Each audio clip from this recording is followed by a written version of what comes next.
পারে তার পরিবারটাকে কৃষ্ণ ভক্তের পরিবার করতে। যদি বলো কিরকম, অমাইরা একটা কথা বলি, মন দিয়ে শুনবে কিন্তু, কেমন? আর এই কথাটা শুনলে অবশ্যই করে চেতনা জাগবেই বাবা, তবে মন দিয়ে শুনতে হবে। জানো মা, একটা ছোট্ট মেয়ে ছিল, জন্ম নিয়েছিল ভক্ত পরিবারে। যে মেয়েটার নাম ছিল শক্তুমা, মেয়েটার নাম রেখেছিল শক্তু। তো এই শক্তুমার জন্ম থেকেই বাবা এদের পরিবারটা ছিল কৃষ্ণ ভক্তের পরিবার। তো মেয়েটা বড় হবার পর এমন একটা বাড়িতে দেখাশোনা করে বিয়ে দেওয়া হলো, বাবা ঘোর নাস্তিক, মানে কৃষ্ণ ভজন হয় না, সে বাড়িতে কৃষ্ণ নামই হয় না। কোন দিন সন্ধ্যাবাতি জ্বলে, কোন দিন জ্বলে না, ভগবানের গুনে গুনে দুটো নকুল দানা দেয়, কোন দিন দেয় না, মানে এরকম পরিবার। আর এমন বাড়িতে বিয়ে হয়েছে, কিন্তু শক্তুমা কোনোদিন বাপের বাড়ি নালিশ জানায়নি যে আমার সংসারে এত কষ্ট। আর শাশুড়ি তো বাবা, সে শাশুড়ি নয় বাবা, সে শ্বাস উড়িয়ে দেয়। শ্বাস সবসময় উড়িয়ে দেয়, সে শাশুড়ি নয়। কারণ না, শাশুড়ি তো আর মা হবে না, আর বৌমা মেয়ে হবে না। কি মা ভুল বললাম? তবে হবে কাদের কাছে হবে? যাদের মানিয়ে নামার শক্তিটা দিয়েছে, যাদের ধৈর্য শক্তি দিয়েছে, তাদের কাছে বাবা শাশুড়ি মা হয় আর বৌমা মেয়ে হয়। হয় না বলা ভুল? তা এই শক্তুমার বিয়ে দেওয়া হয়েছিল, কিন্তু মা শাশুড়িটা মোটে ভালো নয়। সকাল থেকে রাত্রিতে ঘুমাতে যাওয়া পর্যন্ত বৌমার কাজকর্ম রেডি করে রেখেছে, মানে হাতের জল শুকায় না, সবসময় কাজ করতেই থাকে, করতেই থাকে। আর শাশুড়ির আদেশ ছাড়া বাইরে বেরোনো যাবে না। তা স্বামীটার শাশুড়ির কথা মতো চলে, তো কিছু করতে পারে না, বাপের বাড়ি কোনো নালিশও জানায় না। আর সে বাড়িতে বাবা ভগবানের নামও করা নিষেধ, যতটুকু করবে নামটা মনে মনে জপ করতে হবে, প্রকাশ করা যাবে না। তো একদিন হঠাৎ ওই শক্তুমা কি করেছে, এঁঠো বাসনগুলো মাজছে সকাল সকাল। আর বাবা কয়েকজন বৈষ্ণব ঠাকুর রাস্তা দিয়ে যাচ্ছে ওই গ্রামে ভাগবত পাঠ করতে। গ্রামে ভাগবত হবে, আলোচনা করতে করতে যাচ্ছে। আর যখনই যাচ্ছে শক্তুমার কানে এসেছে, শক্তুমা মনে মনে ভাবলো, যাই আজকের আমার শাশুড়ি মাকে একটু বলবো, অনেকদিন আমার বিয়ে হলো, আমি কতদিন ভক্ত সঙ্গ করিনি, কতদিন আমি গীতা ভাগবত পাঠও শুনিনি, কতদিন আমি সাধুগুরু বৈষ্ণবদের চরণ ধুলা পাইনি। আমি শাশুড়ি মার অনুমতি নিয়ে আমি একটু ভাগবত শুনতে যাব। তা শক্তুমা কি করেছে বাবা, সকাল সকাল সব কাজ রেডি করে ফেলেছে, মানে শাশুড়ি আর কিছু বলতে পারবে না, সব কাজ হয়ে গেছে। এইবার সন্ধ্যা হব হব, শাশুড়ি মার কাছে গিয়ে গলদেশে বস্ত্রটা দিয়ে মার কাছে করজোড় করে দাঁড়িয়েছে। মা, ও মা, একটা কথা বলবো। বলো কি কথা? মা, আমাদের গ্রামে না এক সপ্তাহ ভাগবত হবে। ও মামা, তুমি আমার একটু অনুমতি দাও না, আমি একটু ভাগবত শুনতে যাব। অপদার্থ, তোর এত বড় সাহস, তুই আমার বাড়ির বউ হয়ে তুই বাইরে ভাগবত শুনতে যাবি? হ্যাঁ, দাঁড়া, এক্ষুনি আমি ছেলেকে বলছি। পাশের ঘরে ছিল ছেলে, ছেলের কানে নালিশ জানালো। আর যখনই ছেলের কানে নালিশটা জানিয়েছে, শাশুড়ি আর স্বামী দুজনে মিলে ওই শক্তুমাকে বেত্রাঘাত, দূর হয়ে যা, বেরিয়ে যা, দূর হয়ে যা, গিরিভাই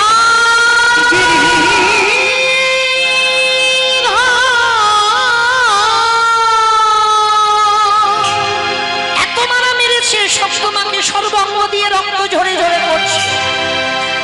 তোর এত বড় সাহস, আমার ঘরের বউ হয়ে তুই কিনা ভাগবত শুনতে যাবি, সাধু সঙ্গ করতে যাবি? আমার বাড়ি থেকে কোনোদিন যাওয়া যাবে না, অসম্ভব। এত মারা মেরে শক্তুমাকে ঘরে রেখে দরজা বাইরে থেকে বন্ধ করে দিয়ে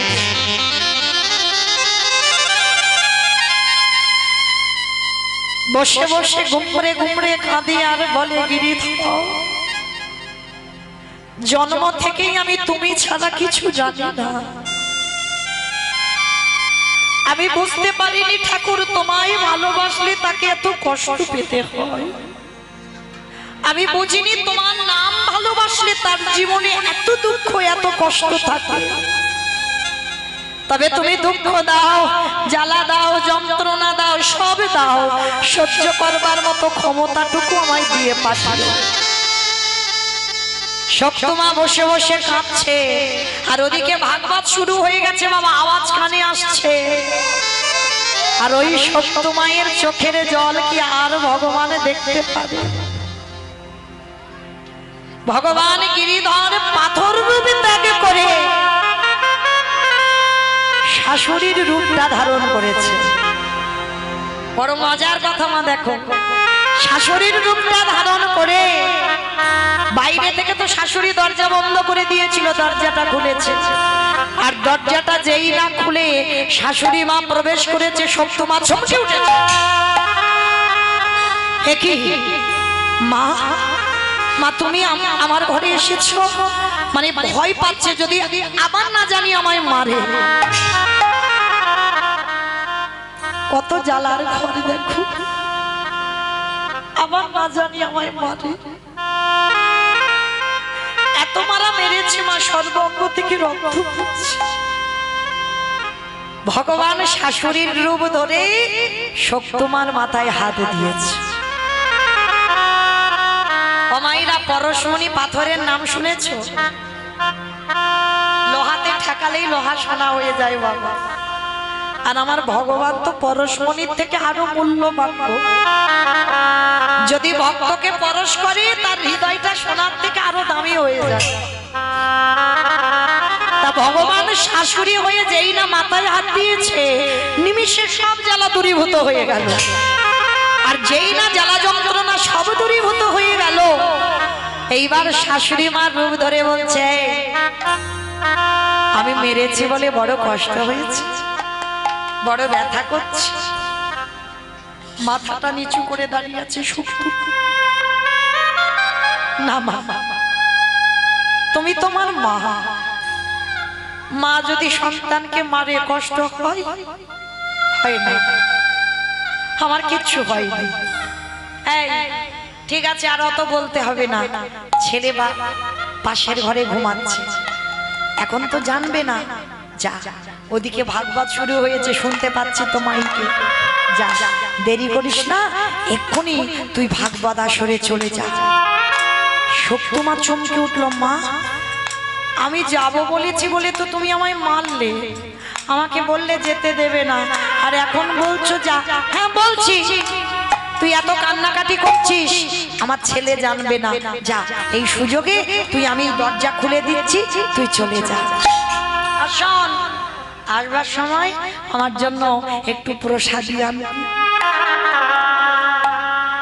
কেমন পরীক্ষা দেখো ভগবান। আর যেই না দরজাটা খুলেছে, শক্তমা ছুটতে ছুটতে চলে গেছে সেই পাঠক ঠাকুরদের কাছে। ভাগবত আসরে গিয়ে সারা রাত হয়ে যাচ্ছে, নাচ গান ভাগবত পাঠ শোনা, ভক্ত সঙ্গ সাধু সঙ্গ সারা রাত ধরে হচ্ছে। শাশুড়ি স্বামী দুজনে ঘরে ঘুমাচ্ছে, এদিকে সকাল হব হব ভাব। এঠো বাসন পড়ে আছে, বাসি কাপড় ছেড়ে রেখে দিয়েছে, বিছানা পড়ে আছে, ঘর বাড়ি তো বাসি পড়ে আছে। ভগবান মনে মনে ভাবছে, মেয়েটা তো রাত জেগে আসছে, সারা রাত আমার ভাগবত শুনে আসছে, না জানি সারা রাত জেগেছে, কত কষ্ট হবে। যাই, আমার ভক্তের হয়ে আমি একটু কাজগুলো করে দিই। সকাল সকাল ভগবানে আমার ওই শক্তমার বেশ ধারণ করে, ভগবানে আমার নিজের হাতে ভক্তের এঠো বাসন নিজের হাতে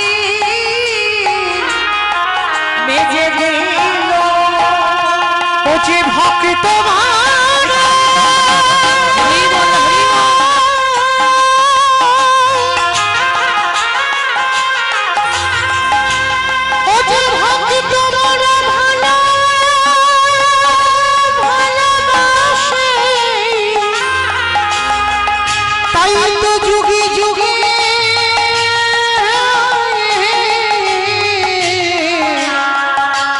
ভক্তির কাছে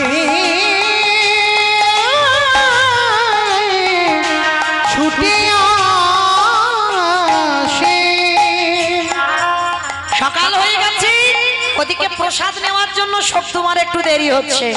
শাশুড়ি স্বামী দুজনের ঘুম ভেঙে গেল। সকালবেলা গিয়ে দেখছে বাবা বৌমা দরজা খোলা, বৌমা ঘরে নেই। এইবার শাশুড়ি রেগে গিয়ে বলে উলে, ওরে পাপিষ্ঠা নারী, তার মানে আমার বলা সত্ত্বেও তুই ওই ভাগবত আসরে চলে গেলি? বেশ, আসতে তো তোকে হবে, আর আসবার পরে আমি তোর ব্যবস্থা করব।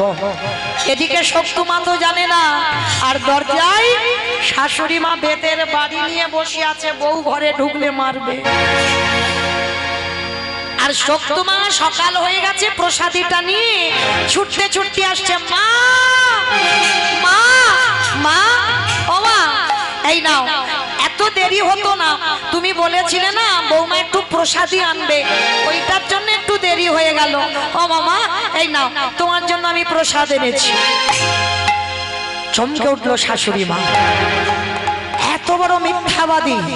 আরে আমি কখন তোকে বলেছি আমার জন্য প্রসাদী আনতে হবে? আর আমি কখন বা তোকে অনুমতি দিলাম? শক্তিমা চমকে উঠেছে।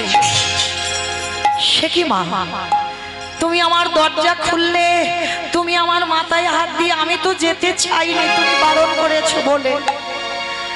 আমি ভয়ে ভয়ে ছিলাম, যদি আবার আমি চুরি করে যাই তুমি আমায় মারবে। কিন্তু মা, তুমি তো নিজেই এসে আমার অনুমতি দিলে, আর অনুমতি দিলে তুমি নিজে তো ঘর থেকে আমাকে হাত ধরে নিয়ে গেলে। তুমি সব ভুলে গেছো? অসম্ভব! এত বড় মিথ্যা কলঙ্ক তুই আমার গায়ে লাগাচ্ছিস। ছেলে ছুটে এসেছে। মা, কি হয়েছে? খোকা, তোর বউ এত বড় মিথ্যাবাদী, আমরা সকালবেলা বারণ করা সত্ত্বেও গেছে। তবে রে পাপিষ্ঠা নারী, সারা রাত তুই ভাগবত আসরে কাটিয়েছিস। স্বামী শাশুড়ি দুজনে মিলে আবার দরজার ধারে দাঁড় করিয়ে বেত্রাঘাত করছে। দূর হয়ে যা, বেরিয়ে যা, দূর হয়ে যা।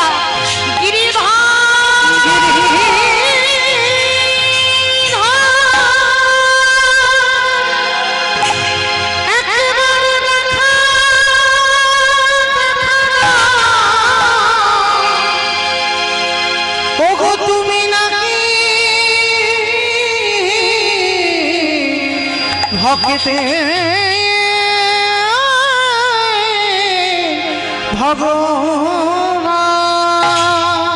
এত মারা মেরেছে, তবুও দাঁড়িয়ে দাঁড়িয়ে কোনো প্রতিবাদ নয়। মা মাথাটা নিচু করে শক্তিমা কেঁদেই যাচ্ছে, কিন্তু বুঝতে পেরে গেছে যে কাজটা কে করেছে। ভক্ত তো চুলের মুষ্টিটা ধরে টেনে নিয়ে গেছে। শাশুড়ি, এঠো বাসনগুলো কে মাজবে? বাসি কাপড়গুলো কে ধোবে? বাসি বিছানা পরিষ্কার করতে হবে, ঘর বাড়ি পরিষ্কার করতে হবে। চুলের মুষ্টিটা ধরে বাবা যেই না কলের ধারে ফেলেছে, দেখে না সে বাসন মেজে ধুয়ে মুছে সব রেডি করে। বাসি জামা কাপড় সব কেচে মেলে দেওয়া আছে, ঘর বাড়ি মোছা, বিছানা পরিষ্কার। শাশুড়ি মা অবাক হয়ে গেল। একটু আগে আমি দেখে গেলাম কিছু কাজ হয়নি, সব এলোথেলো হয়ে আছে, আর এক্ষুনির মধ্যে এগুলো কে করলো?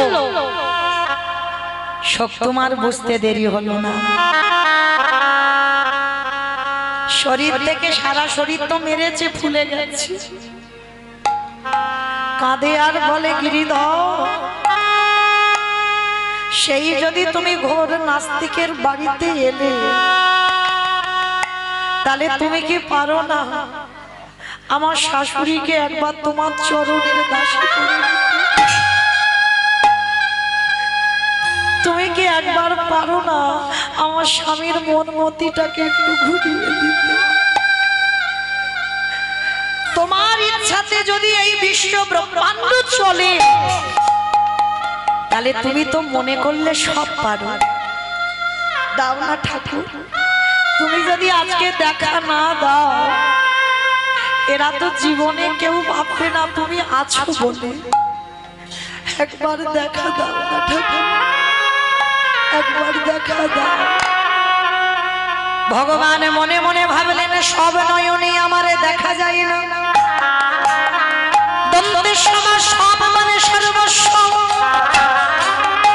তালিবের সভা সব মানে মরা। যারা দাঁড়িয়ে আছো বসে আছো কীর্তনিয়া সম্প্রদায়, এই তালিবের সভা সব মরা, চোখে দেখা যায় না।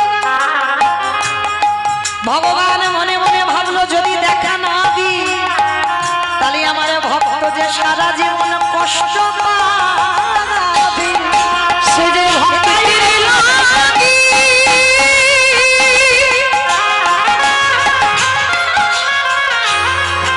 সেই যে ভক্তের লাগি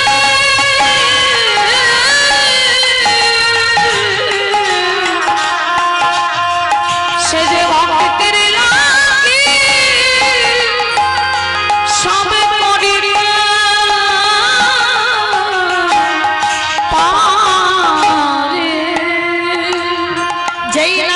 তোমা দাঁড়িয়ে কাছে আর কি আমার গিরি ধরে থাকতে পারে।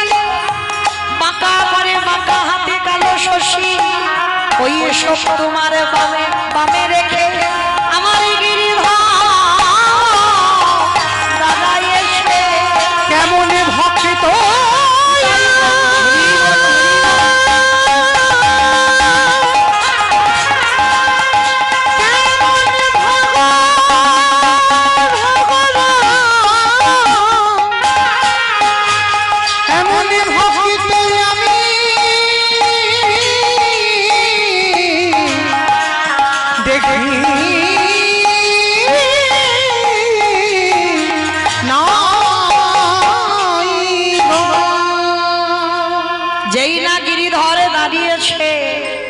তোমাকে বামে নিয়ে, ঠিক যেমন বাবা মীরার গিরিধর দাঁড়িয়েছিল আজকের সত্যমার কাছে দাঁড়িয়েছে। শাশুড়ি স্বামী দুজনে দর্শন করে চমকে উঠেছে। কি আমরা কাকে দেখছি? লুটিয়ে পড়ল চরণে। প্রভু বুঝতে পারিনি আমাদের ঘরে কে এসেছে। আজকে থেকে আমরা ছেলে মা দুজনে কথা দিলাম, আজকের পর থেকে তোমার চরণ ছাড়া আমরা আর কিছু ভজন করব না। নিতাই গৌর হরি বল, হরি বল, হরি বল। তাহলে মায়েরা কি বুঝলাম? সংসার সুখের হয় রমণীর গুণে। একটা নারী যদি ঠিক হয় কি মায়েরা, সব তোমার এত অশান্তি এত জ্বালা, তাহলে যদি মনে করতো তাহলে তো বাপের বাড়ি চলে যেতে পারতো। কিন্তু নারী শক্তিদের সবার আগে দরকার ধৈর্য শক্তি। এই ধৈর্যটা যদি ধরে থাকতে পারো তাহলে আমরাও মীরাবাইয়ের মতো গিরিধরের কৃপা পাবো, শক্তি মায়ের মতো কৃপা পাবো, কর্মাঠা মায়ের মতো কৃপা পাবো। এদের মতো কৃপা আমরাও লাভ করতে পারবো। কিন্তু বাবা যাদের ভগবানের প্রতি বিশ্বাস নেই তাদের কি দুর্গতি হয় জানো? আপনারা জানেন বাবা, মহাভারতে সঞ্জয় দিব্যনয়নের যুদ্ধটাকে দর্শন করেছিল, সবাই জানে। আর সঞ্জয় দেখে অন্ধ ধৃতরাষ্ট্রের কাছে বর্ণনা করেছিল। আর একটা একটা ছেলে মরছে, সঞ্জয় বলছে। ভীমের গদার আঘাতে দুর্যোধনের উরুভঙ্গ হলো, ভীম দুঃশাসনের বক্ষ চিরে রক্ত পান করলো। একটা একটা করে ছেলের মৃত্যু খবর পাচ্ছে। বাবা যতই অন্ধ ব্যক্তি হোক না কেন, ছেলের মৃত্যু খবরটা কি নিতে পারে? একটা করে খবর আসছে আর ভিতরটা যেন ধৃতরাষ্ট্রের জ্বলে যাচ্ছে। মানে এত ক্রোধ এত রাগ এসে যাচ্ছে। ওই রাগের মাথায় বিদুরকে ডেকেছিল, বিদুর এক্ষুনি তুমি ভীমকে ডেকে পাঠাও। ভালো করে শুনবেন বাবা, কেন ভীমকে ডেকে পাঠাতে বলছে? না, অন্ধ ধৃতরাষ্ট্র যখন ছেলেদের মরা খবর পাচ্ছে, ধৃতরাষ্ট্র প্রতিজ্ঞা করেছিল আমি নিজের হাতে ভীমকে হত্যা করব। আর এদিকে আমার অন্ধ ধৃতরাষ্ট্র বুঝতে পারেনি বাবা, সবার চোখে ধুলো দেওয়া যায়, একজনের চোখে নয়। এগো মায়েরা, এই যে আমি উঁচু জায়গাতে দাঁড়িয়ে আছি, মোটামুটি দেখতে সবাইকে পাচ্ছি, কিন্তু আমার চোখে ধুলো দেওয়া যায়। কে কীর্তন শুনছে, কে শুনছে না, কে গল্প করে যাচ্ছে, কে শুধু হাওয়া খেয়ে যাচ্ছে, আবার কে বসে বসে। আমি কি কিচ্ছু দেখতে পাচ্ছি না, কিন্তু যে ছেলেটা বাঁশিটা বাজাচ্ছে, যত বাবা প্যান্ডেলের ভিতরে থাকুক না কেন, ও বাবা ও চোখ তো ইন্দ্রের থেকে আরো বেশি চোখ। কি বাবা, সেই অহল্যা সতীত্ব নাশ করেছিল দেবরাজ ইন্দ্র, তাতে গৌতম মুনি অভিশাপ দিয়েছিল কি তোর সর্বাঙ্গে ইন্দ্র হবে ভোগ চিহ্ন, আর সেটা পরবর্তী দিনে হলো সহস্র চোখ। আর সেই সহস্র চোখ মানে হাজার চোখ, কিন্তু হাজারের থেকে তো আমার কৃষ্ণের শরীরে আরো চোখ বেশি। চারদিকে ঘুরে ঘুরে বেড়াচ্ছে, কে কি করছে দেখি কীর্তন আসরে এসে। সময় মতো আমি লিখে ঘরের ভিতরে দিয়ে দেব। তা মায়েরা তার চোখে ধুলো দেওয়া যাবে না। তা অন্ধ ধৃতরাষ্ট্র প্রতিজ্ঞা করেছে, ভীম যেমন আমার ছেলেকে মেরেছে, আমার দুর্যোধনের উরু ভঙ্গ করলো, দুঃশাসনের বক্ষ চিরে রক্ত পান করলো, আমি নিজের হাতে ভীমকে হত্যা করব। প্রতিজ্ঞা করেছে, সংকল্প করেছে, মারবই। আর সংকল্প করে বিদুরকে বলল, বিদুর যাও তুমি একবার গিয়ে ওই ভীমকে আমার কাছে একটু ডেকে পাঠাও তো। শান্ত ভাবে বলছে, কিন্তু বাবা বাইরেটা শান্ত, ভিতরটা শান্ত নয়, রেগেই বলছে। কিন্তু অন্ধ ব্যক্তি কেউ বুঝতে পারলো না। এইবার যখন বিদুর খবর দিয়েছে, বাবা পঞ্চ পাণ্ডব এসে যুধিষ্ঠির আগে প্রণাম করেছে। আর যুধিষ্ঠির প্রণাম করতে সর্বাঙ্গে হাত বুলিয়ে ধৃতরাষ্ট্র বলছে, আমি তো বাবা তোকে আসতে বলিনি। স্বভাব শান্ত, ভিতরটা জ্বলছে, আমার ভীম কই, আমি ভীমকে দেখতে চেয়েছি। এইবার ভীম তো পাশেই দাঁড়িয়েছিল। এইবার ভীম ধৃতরাষ্ট্রের কাছে যাবে বলে সবে একটা পা বের করে আমার পাশে দাঁড়িয়েছিল পরমাত্মা রূপী ভগবান, যে ভগবান সবার মনের খবরে জেনে বসে আছে। সবে একটা পা তুলেছে যাবে ধৃতরাষ্ট্রের কাছে, ভগবান কি করেছে, ভীমের হাতটা ধরে ধরে টেনে নিয়েছে। অন্ধ তো ধৃতরাষ্ট্র দেখতে পাচ্ছে না, ভগবান শুধু ইশারা করে বলছে ছু, কথা হবে না। এরা পাঁচ ভাই তো অবাক হয়ে তাকিয়ে আছে কৃষ্ণের দিকে। ওই যে বললাম, যে পক্ষে কৃষ্ণ রয় সে পক্ষের মৃত্যু হয় না। যারা কৃষ্ণ চরণ ধরে তাদের কোনোদিন অপমৃত্যু হবে না। এইবারে যেই না বাবা ভীমকে টেনে নিয়েছে, আর রেডি করা ছিল তো একটা ভীম, ধীরে ধীরে ভগবান ভীমটাকে ঠেলে দিয়েছে ধৃতরাষ্ট্রের কাছে। এইবারে যেই না ভীমটা হাত বাড়িয়েছে, অন্ধ ধৃতরাষ্ট্র মানে ভীমটাকে এমন করে বানিয়েছে বাবা হুবাহু ভীমের মতো, আর অন্ধ মানুষ বুঝতে পারেনি। আর যেই না ভীমের দুটো হাত এমনি করা আছে, যাচ্ছে মানে চাকা সিস্টেম করা, ঠেলে দিয়েছি আর গড়াতে গড়াতে যাচ্ছে। এইবার অন্ধ ধৃতরাষ্ট্র যেই না ভীমে গিয়ে না যাইছে, আমার ধৃতরাষ্ট্র যেই না ভীমকে বুকে জড়াইয়ে ধরেলো, একটু আদ্র শক্তি নয় ধৃতরাষ্ট্রের শরীরে, 10,000 হাতির বল আছে। যদি চোখ দুটো ভালো থাকতো না বাবা, একটা খেলা খেলে নিত কুরুক্ষেত্রে। চোখ নেই বলে তো বাবা অত ক্ষমতা। 10,000, আমাদের তো বাবা একটা হাতির পা যদি পেটে তুলে দেয় হরি বল। আর অন্ধ ধৃতরাষ্ট্রের শরীরে 10,000 হাতির বল ছিল। এইবার ভীমকে বুকে চেপে ধরেছে, মানে ভিতরটা তো রেগে আছে, ছেলেদের মৃত্যু সংবাদ শুনেছে, আর এমন করে চেপে ধরেছে বাবা একেবারে ধুলোর মতো ঝরঝর করে গুঁড়ো। আর যেই না ধুলো হয়ে গেল, অন্ধ ধৃতরাষ্ট্র টুকরে কেঁদে উঠল। সবাই অবাক হয়ে গেল, চমকে উঠেছে দেখে যে জ্যাঠামশাই ভীমকে বুকে চেপে ধরে মেরে দিয়েছে। এরা তো আসল রহস্যটা জানে না, জানে আমার কৃষ্ণ, যার জন্য বাবা ওই ঘরের ভিতরে একটা লোহার ভীম রেডি করে রেখে দিয়েছিল। লোহার ভীম, মাটি টাটি নয়, লোহা। হরি বল। এইবার লোহাটাকে চেপে ধরে ধুলোর মতো গুঁড়ো করেছে, তার মানে শক্তিটাকে ভাবো। এইবার যেই গুঁড়ো হয়ে গেল বাবা, মৃত্যুর পর এইবার ধৃতরাষ্ট্রের চেতনা ফিরেছে। দেখবেন বাবা, কোন ব্যক্তি রাগের মাথায় অনেক ভুল করে ফেলবে, করে না বাবা? বাস্তবেও আছে, দেখবেন রাগ হয়, ক্রোধ হয়, ওই জন্য সবার আগে বলছে ওইটাকে দমন করে রাখতে হবে। হ্যাঁ, রাগের মাথায় অনেক ভুল ভাল সিদ্ধান্ত আমরা নিই, কিন্তু না, যখনই সিদ্ধান্ত নেবে বাবা, সিদ্ধান্ত নেবার আগে 10 বার পিছনে ভাবতে হবে। হ্যাঁ, 10 বার ভাবার পর তারপরেই তোমাকে একটা সিদ্ধান্তে যেতে হবে। কিন্তু ধৃতরাষ্ট্র রাগের মাথায় ক্রোধ এসেছে, বুঝতে পারেনি। কিন্তু ধৃতরাষ্ট্র জানে তার ছেলেগুলো কেউ ধার্মিক নয়, সব অধার্মিক। ভুল তার ছেলেদের, পঞ্চপাণ্ডবদের নয়, কিন্তু রাগের বশীভূত হয়ে মেরে দিয়েছে। এইবার মারার পর নিজে অনুতপ্ত হয়েছে, কৃষ্ণ রে আমাকে ক্ষমা করে দে বাবা, বিশ্বাস কর আমি মারতে চাইনি বাবা, রাগ এসে গেল, ক্রোধ এসে গেল, রাগের মাথায় আমি ভীমকে মেরেছি, আমি মারতে চাইনি, বিশ্বাস কর। ভগবান হেসে উঠেছে, ও জেঠু কে বললো তুমি ভীমকে মেরেছ?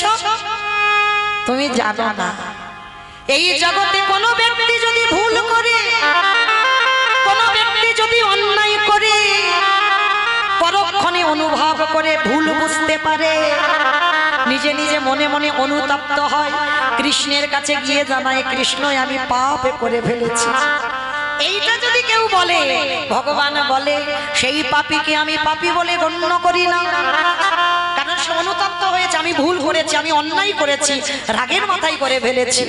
এইবার যেই না ভগবান বলছে ও জেঠু তুমি ভীমকে মারোনি, কৃষ্ণ আমি ওকে বুকে চেপে ধরে মেরে দিয়েছি, না অত সোজা নয় জেঠু, তুমি যখন মনে মনে পরিকল্পনা করছিলে ওটা তো সবার আগে আমার কানে বেজেছে, আমি জানি তুমি এটা করবে, ওই জন্য তোমার জন্য আমি সারা রাত জেগে একটা লোহার ভীম রেডি করে রেখেছিলাম। ও জেঠু তুমি যাকে মেরেছো সেটা আসল ভীম নয়, সেটা হলো লোহার ভীম। কৃষ্ণ তার মানে আসল ভীম মরেনি না, দেখবে এইবার ভীমকে দাঁড় করিয়েছে, আর তো ক্রোধ নেই বাবা, সব ঠান্ডা হয়ে গেছে। হরি বল। এইবার সর্বঙ্গে হাত বুলাই ধৃতরাষ্ট্র কেঁদে বলল ভীমিরে আমি রাগের মাথায় ভুল করে ফেলছিলাম, যদি পারিস আমায় ক্ষমা করে দিস। জেঠু যেদিন থেকে পিতা হারিয়েছি তোমাকে পিতার জায়গায় বসিয়েছি, আর তুমি পিতা হয়ে সন্তানের কাছে ক্ষমা চাইছো। যদিও আমার প্রাণ যেত আমার এতটুকু দুঃখ হতো না জেঠু, তুমি আমার বাবার সম হয়ে তুমি আমাকে মারতেই পারো। তা যেই না ভুলটা ভেঙে গেল, 100 ছেলের মরার পর যাদের মারার জন্য ধৃতরাষ্ট্র এত পরিকল্পনা, ধৃতরাষ্ট্র খেত কার কাছে? ছেলেগুলো তো আর কেউ বেঁচে নেই, যুধিষ্ঠির রাত্রিবেলা করে খেতে দিতে যেত। কত ধর্মপরায়ণ ছেলে দেখো, যাদের মারবার জন্য কত না কি চক্রান্ত করেছে বাবা, যারা মহাভারত জ্ঞানী জানে। হ্যাঁ, ভীমকে বিষ খাওয়াতে চাইলো, হ্যাঁ, আবার এমন ঘর তৈরি করেছে বাবা ঘি দিয়ে, মানে একটু আগুন লাগলেই দাউ দাউ করে ধরে উঠবে। হ্যাঁ, কত রকম মারার চেষ্টা করেছিল কিন্তু পেরেছে কি পারেনি। এখানেই তো প্রমাণ হয়ে যায় কৃষ্ণ চরণ যারা ধরে তাদের এইভাবে মৃত্যু হবে না। তা এইবার দুর্যোধনের বাবা অন্ধ ধৃতরাষ্ট্র যুধিষ্ঠির অন্নে প্রতিপালিত হচ্ছে, প্রত্যেক দিন যুধিষ্ঠির খেতে দেয়। তো আজকের অন্ধ ধৃতরাষ্ট্র বলছে খোকা তোর অন্ন প্রতিদিন আমি সেবা করি, আজকের একটা জিনিস চাইবো দিবি বাবা। কি জেঠু? একবার সকালবেলা আমার কৃষ্ণকে এনে দেখাবি? ও ঠিক আছে আমি বলে দেব কৃষ্ণকে তোমার কাছে আসতে। এদিকে বলেছে আর ওদিকে তো কানে খবর চলে গেছে, ভগবান এসে দাঁড়িয়ে গেছে। জেঠু শুনছিলাম তুমি নাকি আমাকে দেখতে চেয়েছো, আমি এসেছি, বলো তুমি আমার কাছে কি চাও? কৃষ্ণ রে এই জীবনে তুই আমার কাছে থেকেও আমি তোরে চিনতে পারি না, আমার দুর্যোধন চেয়ে নিল সাদক্ষিণী সেনা, আরে অর্জুন চেয়ে নিল কৃষ্ণ শুধু তোকে। কেন? কৃষ্ণ প্রতিজ্ঞা করেছিল আমি অস্ত্র ধরবো না। দুর্যোধন এত মূর্খ, বলে যুদ্ধে যখন অস্ত্র ধরবে না ও বেটা নিয়ে আমি কি করব। তাহলে আমার সাধক কিনে সেনাই ভালো, তারা যুদ্ধ করতে পারবে। কিন্তু অর্জুন বেছে নিয়েছিল কৃষ্ণচরণ। বলে আমার অস্ত্রের দরকার না, আমার মাধব যদি আমার সাথে থাকে, যদি আমরা কুরুক্ষেত্রের মাঠে পরাজিত হই তাতেই আমাদের লাভ। কারণ এইটুকু তো জানবো আমাদের কাছে আমাদের সখা কৃষ্ণ আছে। তারা নিয়েছিল। আজকের অন্ধ ধৃতরাষ্ট্র বলছে আমার দুর্যোধন চিনতে পারে না, তাই কৃষ্ণ তোকে কোনোদিন বেছে নিল না, তাই তো আজ আমার শেষে পরিণতি এমন। আজকের আমি তোর কাছে একটা জিনিস চাইবো। কি চাও জেঠু? একটুখানির জন্য আমার চোখ দুটোকে ফিরিয়ে দিবি। ও তোর, তার মানে তুমি পৃথিবীর আলো একটু দেখবে না? ওরে কৃষ্ণ রে, যদি আগেবার আমি দৃষ্টি পেতাম, তোর ভুবনে মঙ্গল ভোলানো রূপ আমি একটু দেখতাম। আমাকে দেখবে? ঠিক আছে। করুণার হাতটা ধৃতরাষ্ট্রের চোখে বুলিয়ে দিল। যেই না বুলাইয়ে দিল, ধৃতরাষ্ট্র দৃষ্টি শক্তি ফিরে পেয়েছে। সাক্ষাৎ দিল কৃষ্ণ দয়াময়, গোপবেশর বেণুকর শ্যাম নব কৈশোর নটব, নরলীলা হয় তাহার স্বরূপ। যেই না গোপবেশর বেণুকর হাতে মুরলী লইয়া দাঁড়াইয়া আছি, সেই রূপ দর্শন করে ধৃতরাষ্ট্র বলছে কৃষ্ণ আর একটা জিনিস চাইবো দিবি? আবার এখনই তো চাইলে আবার কি চাইবে? বলে আর অন্য কিছু চাইবো না, আর একটা জিনিস। কি চাও? দে দে আমার অন্ধ করে আমার আর তো না।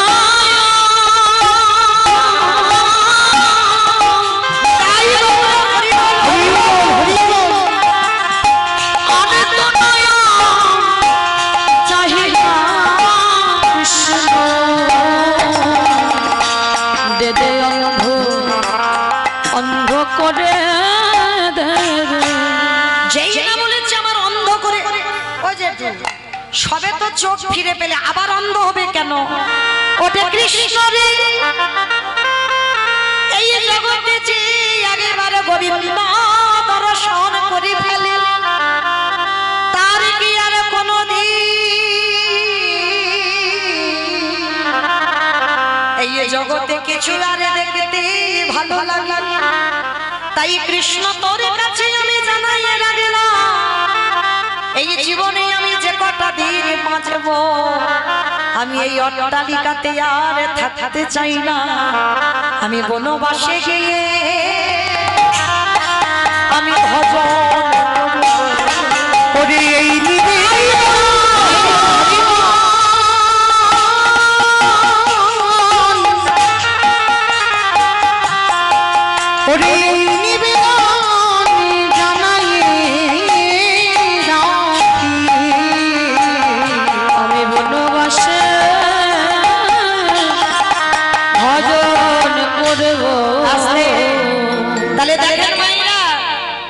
ভক্ত হও আর অভক্ত হও, জীবনের শেষ প্রান্তে গিয়ে তাকে গোবিন্দ চরণ ধরতে হবে। রাধে। আজকে যদি সময় থাকতে থাকতে না ধরো, কোনো না কোনো জন্মে বাবা তোমাকে কৃষ্ণ চরণ আশ্রয় করতে হবে।